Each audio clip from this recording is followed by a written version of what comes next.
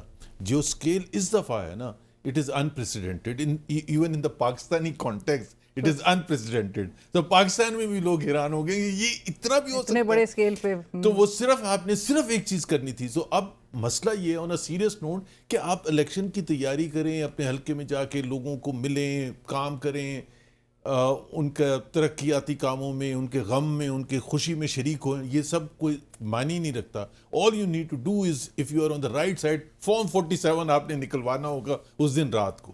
What ever the votes, whoever comes and votes for whoever, all you need to do is if you are on the right side تو آپ کو form 47 نکلوانا ہے اور اس سے آپ کا کام ہو جائے. سو مولانا صاحب اس حساب سے ہی is right absolutely. And you also agree کہ اسمبلی وہ جہاں پر وہ کہہ رہے ہیں کہ اسمبلی بھی بیچی گئی, سیٹیں بیچی گئی. آپ کو پتہ ہے جاوید لطیف صاحب کے بھی آن ریکارڈ جو ہے وہ سٹیٹمنٹس ہیں, یہ سب کچھ ہوا ہے.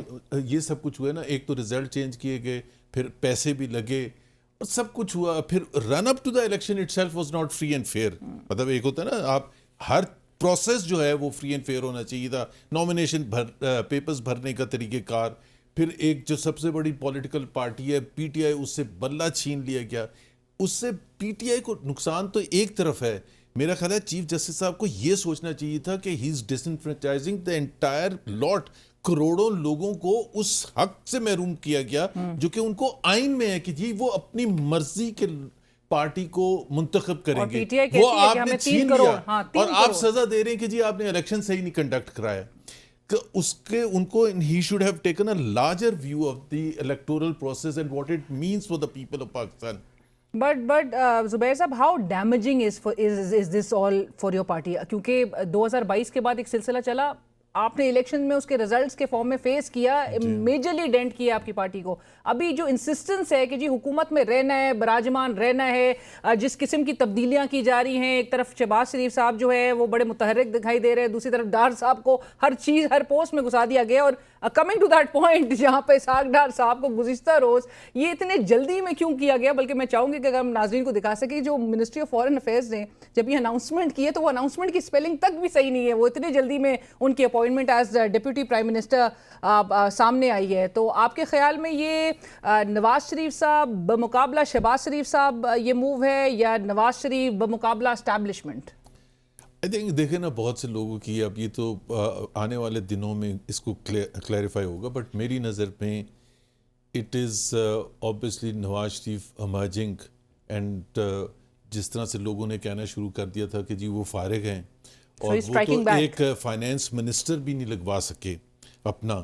پی ایم ایل این حکومت بنا رہی ہے, کوئی کولیشن پارٹنرز بھی نہیں ہے, اور اورنگزیب صاحب کو آپ لے کر آ رہے ہیں, اور ایک اورنگزیب صاحب آ گئے. سو اس دیکھیں نا ڈار صاحب تو انتھنکیبل تھا نا کہ ڈار صاحب پی ایم ایل این کی حکومت آیا, ڈار صاحب فائنانس منسٹر. یہ تو فیصلہ ہی نہیں ہونا نا, یہ تو ہو چکا ہے نا, یہ تو لکھا گیا ہے سن 90 کی دہائی میں کہ جی اسٹیمپ ہو چکے ہیں اسٹیمپ پیپرز پر. سو جب ان کو نہیں بنایا it was a big setback. اور اس سے یہی انٹرپریٹیشن تھی. دو چیزیں تھیں, ایک یہ تھی بیکاز اس کی اپوائنٹمنٹ کے حوالے سے میں کہ ایک یہ تھی کہ it was an acceptance of a massive failure during the 16-month rule. سب سے زیادہ تو اکانومی کا بیڑا غرق ہوا, اس کو جو مینیج کر رہے تھے ڈار صاحب مینیج کر رہے تھے. So it was an acceptance all around کہ اٹ از بیکم امپاسبل کہ جی ان کو دوبارہ لگایا جائے. جس طرح سے پاکستان جہاں سے نکل کے آیا تھا, جس انپریسیڈنٹ لیول پر مہنگائی ہوئی, غربت ہوئی, تمام چیزیں. لیکن پھر ہم نے یہ ایک جو بندہ فائنانس منسٹری نہیں چلا سکا اس کو ہم نے اوورسی ڈپٹی پرائم منسٹر. علینا بہت سے لوگ اس کو وہ ایکویٹ کر رہے ہیں کہ جی یہ شاید پاورلیس پوزیشن ہوگی, پرویز الہی کے تجربے سے. It's not even in the constitution, sir. یہ نہیں بٹ پرویز الہی کے جو تجربہ تھا نا وہ بالکل ڈفرنٹ تھا. ایک تو he was not from finance and economic back بھی نہیں تھا ان گراؤنڈ, اور کے پاس. پورٹفولیو بھی نہیں تھا. اب ڈار صاحب کا تو پارٹی میں بھی اتنا بڑا رتبہ ہے, اور دوسرا ان کا جو ہے ظاہر سی بات ہے ریلیشن شپ میاں نواز شریف سے, اور ان کا passion for running the economy.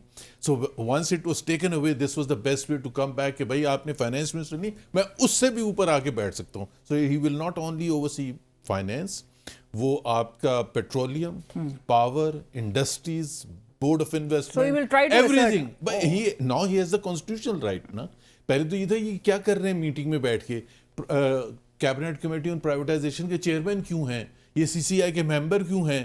اب تو ظاہر سی بات ہے he can call the minister, he can call Aurangzeb when ever, اور وہ پوچھ سکتے ہیں کہ جی بھی ای سی سی کا یہ فیصلہ کیوں ہوا اور یہ کیا ہوا. But can this move also be seen as this, زبیر صاحب کے یہ شہباز شریف صاحب کو بھی ایک ریمائنڈر کال دی گئی ہے, who's the boss, who's the actual boss?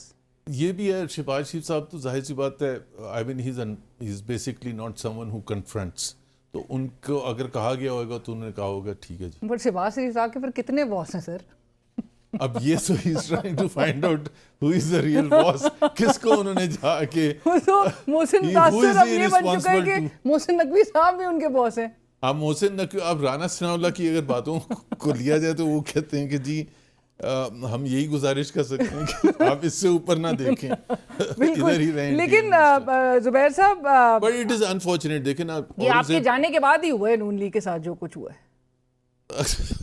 It's a process actually. آپ نے دیکھا نا جو کلمنیشن تھا فیبری 8 کو, دیٹ بگن, میں اس کو کہتے ہیں the original sin, vote of no confidence.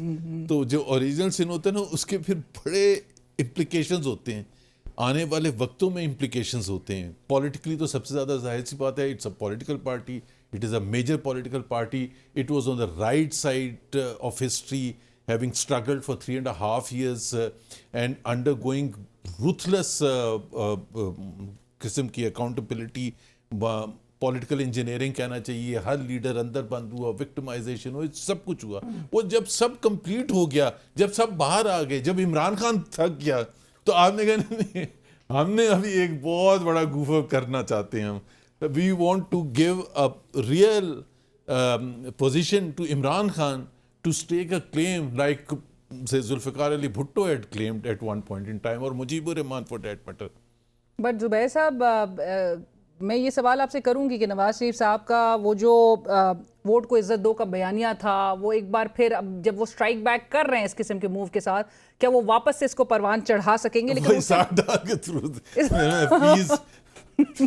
Vote کو عزت دو, اسحاق ڈار میرے خیال ہے اس موو کے تھرو, ہاں ایک بڑا جمہوریت پسند ایک ایسے کوئی علم بردار ہوتے جنہوں نے وہ اس 3.5 سال پہ بڑے جھنڈے گاڑے ہوتے اپنے جمہوریت سولین بالادستی کے لیے, اور ان کو اگنور کیا ہوتا پارٹی نے بہت عرصے سے, اور اب وہ واپس آتے کہ جی ٹھیک ہے ان کی قربانیاں تھیں اور یہ سولین سپریمیسی کے وہ چیمپئن ہیں, تو پھر بالکل ہم کہتے کہ آنے والے دنوں میں ہم دیکھیں گے کہ وہ بیانیہ واپس آئے گا, ووٹ کو عزت دو. اور اب پی ایم ایل این آپ نے سنا ہوگا ایک بیانیہ کی کوشش کر رہی ہے. By the way this has been going on for the last 1 year. بیانیے کی تلاش میں نہیں ہے, بیانیے کی تلاش میں, اب کہیں ہارورڈ سے کسی کو بلانا پڑے گا. ان کا بیانیہ چوری ہو گیا ہے. بٹ یہ مریم صاحبہ بھی کہتی ہیں وہ آگ کا دریا عبور کر کے پار کر کے آئی ہیں.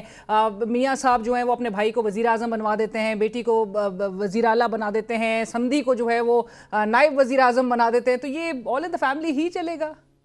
ابھی تک تو ایسے ہی ہے اور ایسے ہی چلنا ہے. لیکن شہباز شریف صاحب کے یہ بتا دیجئے کہ will he be willing to share his powers with Ishaq Dar صاحب؟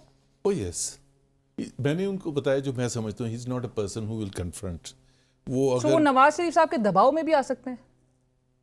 شہباز شریف تو دباؤ میں تھے ہی, مطلب شہباز شریف میاں صاحب کے شہباز شریف will never confront key people like جو بھی کوئی بھی اسٹیبلشمنٹ سے کبھی بھی نہیں کریں گے, 90s میں نہیں کیا. لیکن اگر میاں صاحب اپنے اگر if he is seen as challenging the کیا کہتے ہیں existing dynamics of power, تو وہ acceptable ہوگا.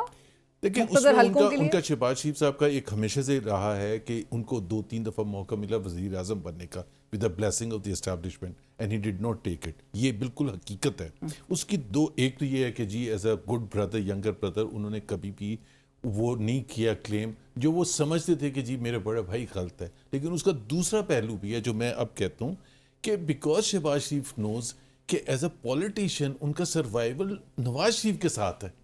نواز شریف سے ہٹ کے لائن لینا اور وہ سمجھیں کہ جی نواز شریف وہاں ذرا ٹو کر رہے ہیں ان کے ساتھ کنفرنٹ کر رہے ہیں ود دا پریزنٹ پاورز, تو وہ بڑے آرام سے وہ یہ نہیں کریں گے کہ جی میں نواز شریف کو کہوں کہ جی آپ اپنے گھر میں بیٹھے رہیں اور یہ آپ نہ کریں. میرا نہیں خیال ہے کہ وہ کبھی ایسا کریں گے, کیونکہ پولیٹیکل سوسائڈ ان کے لیے وہ ہوگا. ووٹ بینک نواز شریف کا, شہباز شریف کا نہیں ہے, and he knows it very well. بس زبیر صاحب ایک یہ چیز کہ جو پارٹی لوئلسٹ ہیں ان کی لائن تو بڑی فرق نظر آتی ہے شہباز شریف صاحب سے. وہ تو کہتے ہیں کہ بھئی زبردستی حکومت پہ بٹھایا گیا ہے. دیکھیں نا, یہ ایک حقیقت ہے کہ ظاہر سی بات ہے جب ایک مینڈیٹ نہیں آیا, سب کو پتا تھا کہ کس طرح کا مینڈیٹ, کس طرح سے نمبرز جوڑے گئے ہیں, تو پھر تو سوال پیدا ہوتا تھا کہ ہمیں لینا چاہیے یا نہیں لینا چاہیے. پھر ایون دا نمبرز جو جوڑ کے بن بھی گئے تھے وہ بھی ایسے نہیں تھے کہ جی آپ جا کے کلیم کر سکیں کہ جی ہمیں آپ پاور دی جائے اور کیا 5 سال تک ہم چلا سکیں گے. تو ظاہر سی بات اور آف دا ریکارڈ تو یہ تمام لوگ جو ہیں وہ کہتے تھے کہ ہم نہیں بن رہے تھے, اور یہی بات تمام جو ہے کچھ لوگوں نے تو جس طرح جاوید لطیف ظاہر سے سب سے زیادہ بات کرتے ہیں اور اندر کی کہانی بھی بتاتے ہیں, اور ان دنوں کی جب وہ پوسٹ فیبری 8 جب بات چیت ہو رہی تھی کہ even Nawaz Sharif and Shahbaz Sharif are not ready to take the claim. اب یہ جو لاجک ہے, اور بہت سے لوگ یہ دیتے ہیں پارٹی کے کہ ہم نے لیا اس لیے تھا کہ وہی ریاست کو بچانے کے لیے. یار آپ بھائی کون سی دنیا ہوتی ہے جس میں آپ کا مینڈیٹ نہیں ہے, آپ کیوں گھس رہے ہیں, آپ زبردستی اور ریاست کو بچانے کے لیے جو جیتا تھا اس کو دینا چاہیے تھا موقع. کیا ہمارا ملک ایسا ہے, کیا ہمارا آئین کے پاس جواب ہی نہیں ہے ایسی سچویشن کا کہ جی اگر کسی کی نہیں بنتی ہے میجورٹی, سپلٹ مینڈیٹ آتا ہے, تو بھائی میں اس میں تو بڑا کلیئر ہے کہ اگر نہیں کوئی بنا سکے گا, ٹرائی کرتے ہیں. انڈیا میں ہو چکا ہے 70s میں 80s میں کہ ٹرائی کرتے ہیں, 2-3 دفعہ ایک پارٹی نے ٹرائی کیا, بی پارٹی نے ٹرائی کیا, نہیں چلا, اس کے بعد then the assembly is dissolved, you go for the new elections and then you go to the people and say کہ دیکھیں آپ اس دفعہ ہمیں مینڈیٹ دیں گے کسی ایک پارٹی کو. بالکل, آپ یہ نہیں کہتے کہ ان کو موقع دیا تھا یہ حکومت بنا لیتے اور ہم نے حکومت بنا لی. بٹ نون لیگ میں بہت سارے لوگ یہ سمجھتے ہیں کہ میاں صاحب اپنی سیٹ بھی نہیں جیتے. آپ بھی یہ سمجھتے ہیں؟ دیکھیں آل انڈیکیشنز آر لائک دیٹ. میں اس میں کیونکہ یہ بڑا اسٹیٹمنٹ ہوتا ہے, اور اس کا جو ایشو ہوتا ہے نا وہ یہ ہوتا ہے کہ مجھے کوئی چیلنج کر دے کہ آپ کس بنیاد پر کہہ رہے ہیں, تو میرے پاس کچھ بھی نہیں ہے. میں 2+2 کر کے ہی بات کر سکتا ہوں جس طرح سے ریزلٹس آ رہے تھے اور جس طرح سے ہو رہا تھا. اور یہ اس میں 1% بھی اگر کوشچن مارک ہے اور شک ہے تو 1985 میں سب سے پہلے میاں صاحب الیکشن لڑے تھے اور جیتے تھے, اور جینوئن جیتے تھے آل تھرو. وہ ایبٹ آباد سے لڑتے تھے, جیتے تھے, منسائرہ سے لڑتے تھے, جیتے تھے, لاہور سے, ہر جگہ سے consistently for 40+ years. And now people questioning کہ whether he had won cleanly or not, I think. اور پھر اس میں یہ بھی دیکھنا ہے نا کہ ان کے جو اوپوننٹ تھیں یاسمین راشد, ان کو تو فیئر چانس بھی نہیں ملا تھا نا, وہ جیل میں بیٹھی تھیں, ان کے پاس تو نشان بھی نہیں تھا اپنی پارٹی کا. سو وہ اس کانٹیکس میں دیکھا جائے تو اور زیادہ کوسچن مارک ہوتا ہے. بالکل, اور بلکہ جو فارم 45 دکھائے بھی جا رہے تھے وہ آپ کو یاد ہوگا بڑے پریس کانفرنسز کر کے بھی دکھائے گئے, اس میں 300 ووٹ کہیں فارم 45 میں میاں صاحب کے, اور فارم 47 میں تو کافی ٹیون ہمیں کافی 1300 ہو گئے. میں یہ کہتا ہوں کہ اس دفعہ کا الیکشن کا جو ایمبیگوٹی تھی, جو ڈسکریپنسیز تھیں, اس کو حل کرنا سب سے زیادہ آسان تھا, اور سب سے زیادہ failure election commission of Pakistan کا. جس طرح سلمان راجہ لے کے بیٹھے ہوئے یا وہ تیمور جھگڑا لے کے بیٹھے ہوئے, بھائی آپ نے ٹوٹل کر رہے ہیں نا. آپ تیمور جھگڑا کے فارم 45 چھوڑ دیں, آپ اس حلقے سے جو جماعت اسلامی کے لڑے تھے ان کے پاس جو فارم 45 ہے اس کو لے کے کر لیں. مطلب پوری دنیا کہتی ہے کہ یار آپ کے اتنا کیا مشکل ہے. یہ جو جن لوگوں نے نون لیگ آپ کی جماعت کے اندر کنسیڈ کیا تھا اور بڑے اپنی شکست جو ہے وہ تسلیم کر لی تھی, ابھی ان کو عہدے ملنے جا رہے ہیں آپ کی پارٹی کے اندر. وہ جو جنرل کونسل کا اجلاس ہونے جا رہا ہے, اور میاں صاحب وہ 11 تاریخ کو اپیرنٹلی, اور میاں صاحب واپس سے جو صدر کا عہدہ ہے ان کو واپس ان کی تاج پوشی جو ہے وہ متوقع ہے. وہ تو وہ بالکل صحیح ہے. ہونی چاہیے. دیکھیں جتنی بھی ڈیموکریسیز ہیں دنیا بھر کی, اس میں پارٹی جب پاور میں آتی ہے تو پارٹی اور گورنمنٹ کے عہدے جو ہوتے ہیں الگ الگ ہوتے ہیں. بڑے سمپل لاجیکل ہے نا. ابھی ایسے Iqbal is secretary general of the party, مطلب can he even manage even half an hour during the day for the party? He can't. So party is the main basis, اس نے لانگ ٹرم رہنا ہے, government نے نہیں long term رہنا ہے. تو اگر آپ پارٹی کو منظم کرنے کا ہی چھوڑ دیں گے اور آپ اس بنیاد کیونکہ پاکستان میں یہ نا مسئلہ یہ ہے کہ پارٹی کو کیا ضرورت کیا ہے. ہم جائیں گے جب الیکشن ہوگا اس وقت دیکھیں گے فارم 47 کیا کر سکتے ہیں. وہ ایزیئر وے اب بن گیا تو وہی کریں. رائٹ. زبیر صاحب اب ذرا اکانومی سے متعلق بھی آپ کے ایک آدھ کامنٹس مجھے ضرور چاہیے. آئی ایم ایف کے لحاظ سے امپیکٹ کیا دیکھتے ہیں؟ Stand by agreement ahead of a full blown package. اور ہمارے فائنانس منسٹر اورنگزیب صاحب عرف مسٹر اوری وہ کہتے ہیں کہ ایک لانگ ٹرم ہم آئی ایم ایف کے ساتھ رہیں گے. دیکھیں ایک تو میں اس چیز سے بہت شدید مجھے اختلاف ہے کہ میں بڑا سمپل سی لاجک کر لینا. پاکستان نے اگلے 5 سال میں $7.5 بلین دینے ہیں آئی ایم ایف کو. اگر آئی ایم ایف پاکستان کو نہیں دے گا تو کہاں سے پاکستان دے گا؟ So it is more in the interest of I M F. So there is nothing for celebration کہ ہم کنکلوڈ کر لیں گے آئی ایم ایف کا loan package. There is nothing to celebrate. There is nothing to celebrate. اگر I M F package سے آئی M F loan سے معیشت ٹھیک ہوتی, عوام کی بہتری ہوتی, پھر 23 جو پروگرام تھے اس میں کیا ہوا؟ جان چھڑا چکے ہوتے ہیں. 24ویں پروگرام میں جب آپ جا رہے ہیں تو ایک عام شہری پاکستانی جس نے صرف مہنگائی دیکھی ہے, غربت دیکھی ہے, بے روزگاری دیکھی ہے, تعلیم کا فقدان دیکھا ہے, صحت کا فقدان دیکھا ہے, وہ یہ پوچھ رہے کہ میں کہاں ہوں اس آئی ایم ایف پروگرام میں سارے. تو یہ اتنا بڑا ایک میں تو کہتا ہوں کہ ایک پاکستانی عوام کے ساتھ دھوکہ ہے کہ آپس میں سیلیبریشن ہوگی. ابھی یہ جو آئے گا نا ایک نیکسٹ ٹرانچ جو آنی ہے وہ جیسی آئے گی 1.1 بلین کی مبارکبادیں ہوں گی. اسٹاک مارکیٹ ایک نئی ہائی بنائے گا اور وہ کہیں گے دیکھیں پاکستان کی جو اکانومی ہے کہاں جا رہی ہے. نہ بات کرتے عوام کے ارد گرد کوئی بات نہیں کرتا. 6 سال سے consistently Pakistan I M F program میں, 2008 سے سوائے 2 سال کے 2017 اور 18 کے Pakistan I M F program میں رہا ہے. اگر 16 سال میں سے 14 سال آئی ایم ایف پروگرام کے بعد کیا غربت کم ہوئی ہے؟ نہیں, زیادہ ہوئی ہے اور بہت زیادہ ہوئی ہے. مہنگائی کم ہوئی ہے, بہت زیادہ ہوئی ہے. بے روزگاری کم ہوئی ہے, قرضے کم ہوئے ہیں, زیادہ ہوئے, بہت زیادہ ان مینیجیبل ہو کے. مطلب آپ کا فسکل ڈیفیسٹ کم ہوا ہے, زیادہ ہوا ہے. On every count economic growth لے لیں آپ, اس کی ایوریج لے لیں. So if I M F is a recipe for economic progress then Pakistan should have been the most progress country in the world or at least in the region. پر زبیر صاحب یہ کس طرح سے پھر ریاست بچائی ہے جو یہ کلیم کرتے ہیں؟ اگر اتنا کچھ عوام کے ساتھ یہ کر بیٹھے ہیں 2022 آنورڈز اور اچھا خاصی اس وقت نمبر. بڑا سمپل سا انیلا, جنوری 2022 جب ووٹ آف نو کانفیڈنس کی موو چلی تھی, آپ اٹھا کے دیکھ لیں S B P state bank کی ریزروز, میں وہ کمرشل بینک سے نہیں کاؤنٹ کر کے بتا رہا, وہ تھے $16.8 بلین. ٹھیک ہے نا, آج کتنے؟ $8 بلین. ڈبل فگرز میں نہیں آئے ہیں, 2022 کے بعد ڈبل فگرز میں نہیں آئے ہیں. ایک وقت آیا تھا $2.9 بلین.